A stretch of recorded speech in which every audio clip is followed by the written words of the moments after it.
So why don't we begin with rider questions answered? And brother, I see a Turbo Busa. Busa? Wow, Gary Busey? Turbo Busa in your future, brother. I sure do. I hope that everyone gets to ride a Turbo Busa at some point, because it really is quite the pinnacle of motorcycling experience. These questions came in from Discord, from YouTube, from Instagram, from anywhere we can source them. If you got a question you want me to answer, join on YammieNoob.co, become a member, and you can ask me questions on our Discord server. You can hang out with me, have a ton of fun, and it's a great way to get started. So why don't we go ahead, flick it through, and let's begin. All right, Joshua Worth 243. And by the way, if you guys have questions, drop me them on chat. I will try to answer them in between questions if I see them. So Joshua on YouTube asked me, thoughts on the new Royal Enfield, on the new motorcycles Royal Enfield is coming out with. They've put a lot of new models out recently. I really like the Interceptor Bear 650 and updated Scram 450, I assume, not 440. I think they're pretty neat. I think that I think the thing is that they're doing is they're still playing it a little safe with the iterations on the kind of models that they have. I really want to see an updated 650 from them. I want to see something liquid cooled. I want to see something a little bit more hopped up. The Scram, I don't know if it is the 440. Maybe he did write it incorrectly. I'm not knowing about that one yet. But I like the Gorilla 450 based on the Himalayan 450. I want to see some new models. I don't want to just see, slight modifications and different paint jobs from Royal Enfield. I want to see some brand new stuff. And I get it, they can't always come out with new models, and they tend to take their time with new models to make sure that they're done really, really well. But I would say we're like this close to getting a new Interceptor model, liquid cooled, larger displacement parallel twin, or maybe even a proper multi-cylinder bike from Royal Enfield. Is it possible we're going to get some sort of 4-cylinder bike? I would be shocked if we do, but CF Moto is coming out with a V4 anytime soon. So, who the hell knows? Who the hell knows? So that's kind of what I think about Royal Enfields at this moment. Yang Hong on YouTube has asked, how's Triumph's reliability and warranty services these days? Trying to decide between a Scrambler 1200 and an XSR 900. Okay, so those bikes are very different, and I'm not sure I would choose between them on the dimension of reliability or warranty. I think I would choose between them based on the ride that they offer. I'm going to put it to a poll because I am curious, because I think I know the answer. Which of these bikes would you choose? We're going to do XSR 900 or Scrambler 1200.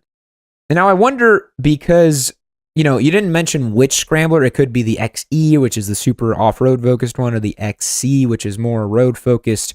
But I think Triumph's reliability and warranty services are vastly improved, but Yamaha is still unbeatable. The XSR 900 has the MT09 platform engine in it. It has 26,600 miles for every valve service. It's going to be pretty hard to compete with something like that, right? And so I think you got to decide more on the dimension of what do you see yourself riding? Or do you want a big, velvety, torquey twin? Or do you want something a little more hair on fire? Which is the XSR. The XSR is basically just an MT09 in a nice fancy little suit. So it's very sporty, very, aggressive in the way that it rides. The Scrambler 1200 is laid back and fun and enjoyable to just bop around with. So I don't think that I would, think about it in terms of reliability and warranty so much, because Triumphs have improved dramatically in the last 10, 15 years, a whole lot more. Brian on chat here says, the only thing he hates that Triumph makes you bring it in for everything, including reset for the service interval, hard to self-service. That's actually a great point. Typically, Japanese bikes are easier to self-service. I'm running into that myself with my Aprilia Touareg, where I still have my 600-mile check engine light that's come on, and I need to go to the dealership, and it's kind of annoying because, it's just stuck like that. So you may run into that a little bit with some of the weird, Euro bike quirks, even though Triumph's from the UK, same thing, right? So that's what I would say. And it looks on chat, 58% say the XSR 900. So we're pretty split between those two bikes. Troll Rider on YouTube. How do you think tariffs will impact motorcycle sales in the U.S.? Great question. Excellent question. We have seen what tariffs have done in the past to motorcycle sales in the U.S. Big Papa Ronald Reagan tried to protect Harley-Davidson back in the 80s by applying tariffs to any motorcycle over, I believe it was 700 cc's or 800 cc's.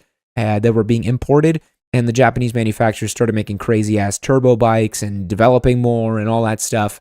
In the modern era, our president-elect is currently suggesting that he wants to apply blanket tariffs on everything from China. In theory, that would be a cost borne to consumers, right? Because there's basically the business should pass whatever those costs are to consumers. But motorcycles are, much more complicated. You're not importing raw materials to the U.S., right? You're basically, the supply chain for a bike is deeply complicated, one that I don't fully understand, where all of the materials are coming from, where they're being sourced.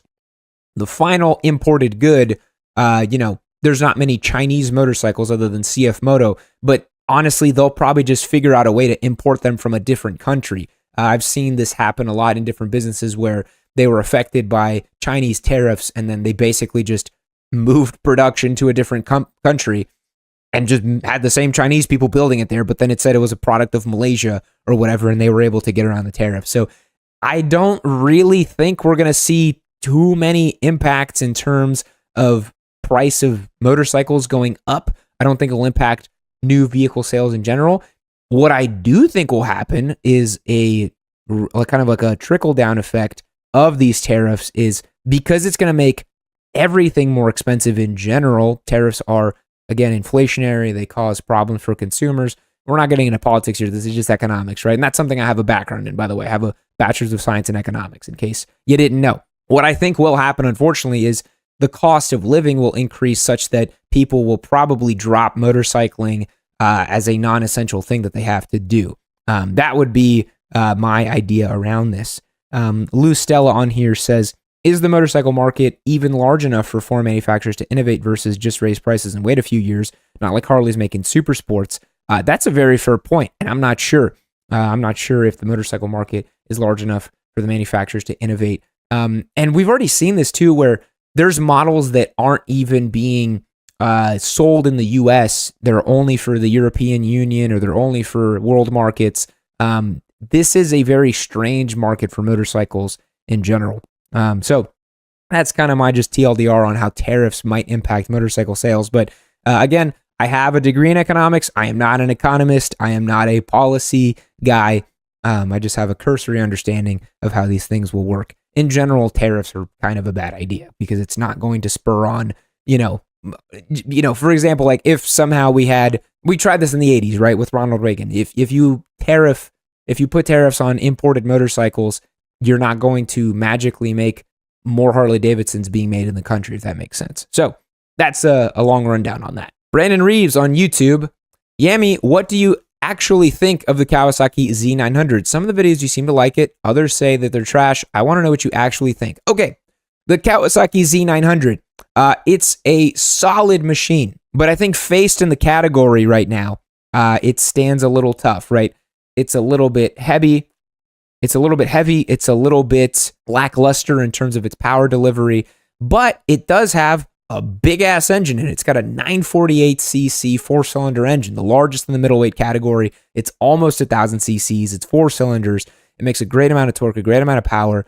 The issue that I have with it is that when you look at the MT-09, when you look at the Street Triple, they are so much more lightweight, so much more sporty, so much more fun to ride. When I rode the Z900, it felt very, very like scooped out in the seat in the gas tank. It felt like really street bike spec. It didn't feel very willing to me, very agile, very sporty. And so I think the bike is a little kind of confused as to what it wants to be. It's a bit of an old school 4-cylinder Japanese machine, but at the same time, I think that it's trying to fit this mold of, powerful, aggressive, fun, naked bikes. And I don't think it's quite succeeding on those metrics because it's not as exciting as some of the 3-cylinder offerings, and it's not quite as agile as those bikes, and it's not quite as sporty. But you can find really good deals on them. They make a great sound. They are fun to ride. And if you're not some spoiled motorcycle guy like I am that's ridden so many different bikes, you're gonna have a lot of fun on it. It's a really fun bike. But ultimately, I would prefer other motorcycles before the Z900, if that makes sense. All right, next question here. Daniel Wood on YouTube. What kind of track day trailer do you recommend seriously? I recommend, and this is the one that I have, and I really like it. It's the Kendon 3-rail trailer. There's several reasons why I like it. Number one, it's relatively inexpensive. You can buy these used off of people. There's always people dumping them. You can buy them brand new, I think, for under $3,000. And the best part about them is they're extremely lightweight. They only weigh about 450 pounds, I think. So you can very easily move it yourself, which is a big deal to me, at least, because I don't always have somebody to come and help me move a trailer or position the trailer or line it up. You can lift that sucker, wheel it around, do whatever you want. Second best thing, it stands up. You can fold half of the trailer, and then it has 4 little caster wheels that when you stand it up, you can then move it around into your garage, up against a wall. I have stored that trailer in so many different ways, and it's so useful. I've been able to transport with a pickup truck, my pickup truck, and this 3-rail trailer, 4 motorcycles at the same time just by myself. And that's really great. It's so great to have the ability to transport those kind of bikes. You can fit 3 medium-sized street bikes on it. You can fit 2 big-ass hogs on it if you really wanted to, or 2 big-ass adventure bikes as well. You can easily fit 3 dirt bikes on there. I really, really, really, really like that 3-rail trailer. Yeah, that would be my pick for sure. All right, The Bink on Discord. Is a used R3 worth it over a used Ninja 300? The R3s in my area are around $4,500, and the Ninja 300s hover around $3,000. I wouldn't say so. The R3 came out as a response to the Ninja 300 back in the day, and it featured a 321cc parallel twin over the Ninja 300's 299cc parallel twin. Back in 2014 and 15 when they came out, that was a big deal. It was a couple more cubes, a little bit extra displacement, but the R3's held its value a little bit better because Yamaha hasn't really updated it. If Yamaha had made an R4, then the R3s would have dropped in value because everyone would want that bike. But because the R3 is the same that it's been for a long time with that engine now, they haven't really dropped. The Ninja 300 now, it's gone to the 400 and now the 500, and so people think the 300 is not really, like valuable. But to me, it's about as good as the R3. And if you can get it for $1,500 less than the R3, I would absolutely go for it. I think because it's going to be more than useful for your application. If you're buying it for maybe a track bike or a beginner bike or whatever you're doing with it, to me, R3 and Ninja 300 are functionally the same thing. You're not really going to see a huge difference between the two. Now, if you were talking Ninja 400 versus 300, like my voice cracked there, Ninja 400 versus 300, that would be a very, very big difference. But since you're talking R3 versus 300, not too big. The Ninja 300 back in the day, and it featured a 321cc parallel twin over the Ninja 300's 299cc parallel twin. Back in 2014 and 15 when they came out, that was a big deal. It was a couple more cubes, a little bit extra displacement, but the R3's held its value a little bit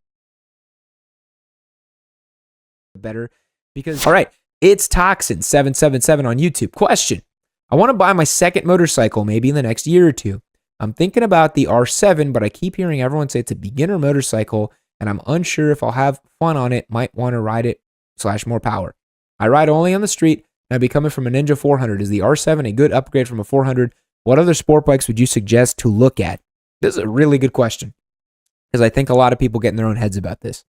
The first thing I'll tell you is that the R7 is going to feel like a solid, proper, nice upgrade to your 400. There's 2 reasons for that. Number one, the R7 has the CP2 engine in it. It's almost 700 cc's. It's a 689cc. So you're going to feel a huge bump in torque from the 400. Not only that, it has the cross-plane crank, the CP2, right? The 270-degree firing order. It's kind of V-twin-esque. It's barky. It's throaty. You put an exhaust on it. You're going to feel like it's a big bike. Plenty of people ride the R7 as their second motorcycle. In my opinion, the R7 really bleeds the edge of what I'd call a beginner bike because it's pretty powerful. It's pretty torquey. I wouldn't really be comfortable putting like a first-time rider on it unless they really know what they're doing or they're a little bit older or that sort of thing. So I think you would really enjoy the R7 as an upgrade from the Ninja 400. If you wanted to kind of go that next step, if you wanted to jump to the proper super sport category and all that sort of thing, it's tough. I think getting a real deal 600 from days past would be okay. like a CBR 600 or a ZX6. Yes, they make a lot of top-end power, but they don't make a lot of torque. And if you've already been riding the Ninja 400 and you're already acclimated to motorcycling, that power hit on the 600 is going to be a little softer than the R7. The R7 is very torquey. You can power wheelie in third gear if you're not careful. And so that would be my suggestion. I could see you going 600 or R7. Both of those you'd have a lot of fun with, and both of them you'd have lots of runway with too. A third option that could be really cool is an RS660. If you want a little bit more power than the R7, split the difference between the R7 and the 600. You have a little bit more budget. The 660 is an awesome motorcycle. And again, it has big bike presence, big bike feel. It feels really nice and large. I think you'd really enjoy it. You could also look at GSX 8R, Daytona 660. That whole category of motorcycle has basically existed to become the step-up motorcycles for people. So I could see you doing that if you wanted to. That could be a good bet. Malamoto says, or just go straight to a Turbo Hayabusa. That's a great idea too. Why not? Why not? Obi-Wan Can Blow Me, great username on Discord, asked, should you buy used gear? And if yes, what should you look for? Okay, there's 2 rules to buying used gear. Okay, maybe 3 rules. The first rule is avoid buying used gear if you possibly can. It's always better to get fresh new gear. The reason for that is that it's just a little cleaner. It's just a little better. I don't know. To me, buying used gear is like buying someone's pair of underwear. Like, yes, you could do it, but honestly, you'd probably just want a fresh one. It's just kind of a sanitary thing for me. That's really the reason. The second thing I was going to talk about is if you're going to buy used gear, do everything except a helmet. Never, ever, ever, ever buy a used helmet. It doesn't matter if it's in perfect condition. It doesn't matter if it was never used or whatever. It is simply not worth the risk of a traumatic brain injury to save a couple of bucks buying a used helmet. Buy a brand new helmet from a reputable shop that's brand new in the box and doesn't have any cracks or any of that stuff. You never really want to play around with a used helmet. But again, going back to what I was saying, like you think about, gloves or pants or jackets, like there's a lot of sweat points. Like it's just kind of gross. If you can find one that's never been used or whatever, that could be good, but it is kind of gross. But yeah, the helmet, I would say it's not worth risking. And in general, you're not going to save much money doing that anyways. The only thing I would suggest, and this is my third point, you can get some really good deals on used tracksuits. Now, tracksuits are different because they are built tough as hell. If someone never crashed in them, they're going to be totally fine. And you can get crazy discounts getting a used tracksuit. So if you find one that's your size that someone's selling and you can get it for $300 instead of $1,500 off the rack, then that's a pretty good savings, right? We had a guy who used to work here in Yammie Noob. His name was Josh. He actually did that. He bought a used tracksuit, saved himself a ton of money. Really smart move. But for everything else, I would probably not do it. Jose Olvera here says, no, there are ECE 22.06 rated helmets for under $100. There's no use in risking it. And I completely agree. On the helmet front, never, ever, ever do it. I really want you guys to stay safe. The helmet is so important. Do not wear a used helmet. Oh my God, don't do that. SBurk93 on Discord. What is the best light to mid-size ADV bike? Wanting to get one in 2025. Oh, baby. Light to mid-size ADV. Well, in the current era, there's probably 25 different motorcycles that fit light to mid-size ADV, and your definition can change dramatically.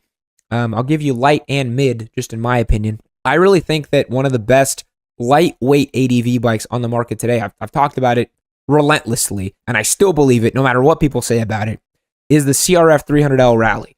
It's a fantastic bike. It's bulletproof. It works great. And no matter what you hear on random adventure channels about how it's not good enough and it's soft or whatever, for an entry-level rider, if you just want to get into it, CRF 300L Rally, great lightweight ADV bike. There's lots of cool new offerings on the market, but I think it's a dual sport-based bike that has rally capabilities. I think it's the one to get for a lightweight ADV bike. In terms of middleweight, I mean, Tenere 700 is really still the gold standard, right? I have a Touareg 660 because Aprilia gave me the bike for free and I paid taxes for it. But if I had to spend my own hard-earned money full price, It'd be really hard to say no to a Tenere 700 versus a Touareg 660 just because it's got Yamaha build quality and reliability, all that sort of stuff. But I mean, I say that, but then my heart says the Touareg it's a lot of fun to ride. And I haven't ridden a brand new Tenere 700, but the old one, you know, the suspension was pretty soft. The tech package was not there. And I know that was a selling point for a lot of people. But yeah, I really think that either the Touareg or the T7. Okay, I'm going to change my mind. I think the Touareg 660 is pretty sweet. So that would be my recommendation. Super Buttery on Discord has asked me, what's up, Yam? How many miles on a used Aprilia RS660 would be acceptable? I know it depends on if the previous owner took care of it or other more nuanced things to look for. Okay, so RS660 is a bike that typically is, you know, usually pretty beat up on track and street. It's a bike that's designed to be ridden pretty hard. So I would definitely take a look to see if the previous owner took really good care of it. In terms of a hard and fast rule of how many miles on a 660 would be acceptable, I mean, try to find something that is under the valve clearance checks for that machine. I cannot remember off the top of my head when that happens on that bike. I assume it's less than 20,000 miles because it's an Italian sport bike with tight clearances and tolerances. So I would assume it's pretty low. But yeah, I would say less than 20,000, you're probably in the clear.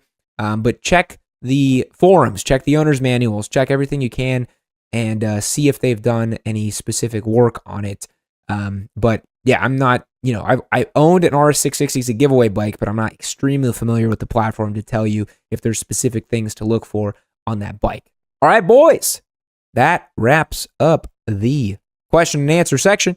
If you want to ask a question, join on yammynoob.co, and you can ask me any questions on Discord if you want. And we will also try to collect, you know, questions on YouTube and Instagram, wherever we can source them, to have fun here on the show. How many miles on a used Aprilia RS660 would be acceptable? I know it depends on if the previous owner took care of it or other more nuanced things to look for. Okay, so RS660 is a bike that typically is, you know, usually pretty beat up on track and street. It's a bike that's designed to be ridden pretty hard. So I would definitely take a look to see if the previous owner took really good care of it.